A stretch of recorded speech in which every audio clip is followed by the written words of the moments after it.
139 BSF Ranibari BUP থেকে একজন Johnny রানী দাস নামে একটা বাংলাদেশি ন্যাশনালকে কদমতলা থানা হ্যান্ডওভার করে তাকে বাংলাদেশি কোনো কাগজপত্র নেই, বৈধ কাগজপত্র নেই, সে উইদাউট কাগজপত্র সে বাংলাদেশ থেকে ভারতে প্রবেশ করে সুধাংশু দাস নামে একজনকে বিবাহিত করে ওদের বাড়িতে বসবাস করছে।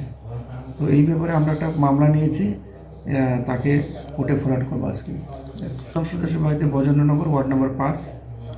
তো আমরা উরেগিষ্ট এটা কি স্যার এটা একটা পুলিশ বিএসএফের যৌথ অভিযান ছিল।